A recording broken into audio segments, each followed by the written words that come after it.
हम अमृता झा एकटा पावन के गीत गाबि रहल छी। अहाँ सबके गीत नीक लागत तो लाइक कमेंट शेयर जरूर करब और सब पबनैतिन के हमरा तरफ से बहुत बहुत शुभकामनाएं। पहिरी ओढ़िए सुहाबे पावन पूजा बैसली है शुभ पावन दिन में।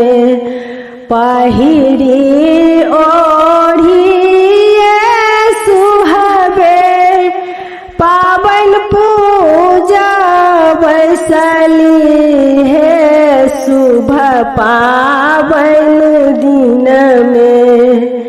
लच लच लच कन्हुन कर डाढ़ हे शुभ पावन दिन में। लच लच लच कन्हुन कर डाढ़ हे शुभ पावन दिन में।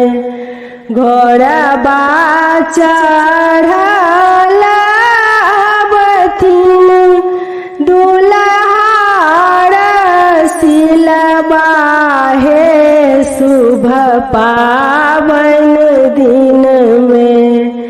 किया सुहाबे लचकै तोहर डाढ़ हे शुभ पावन दिन में। किया सुहाबे लचकै तोहर डाढ़ हे शुभ पावन दिन में। आजू सुदीन दिन पावन के दिन छै हे शुभ पावन दिन में।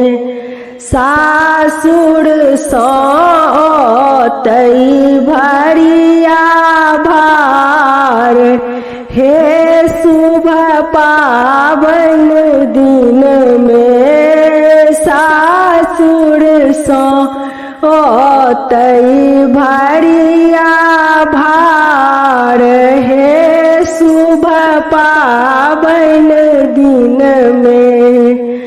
भार जे आवत धनी घर का ये धरब हे शुभ पावन दिन में।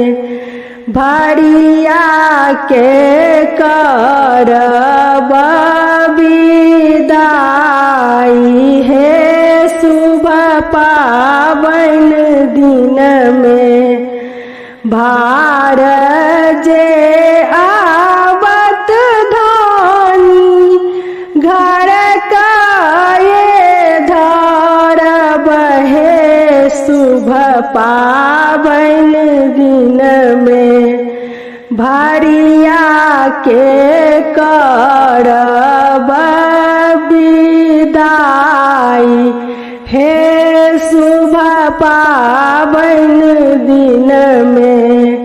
पहिरी ओढ़िए सुहाबे पावन पूजा बैसली है शुभ पावन दिन में।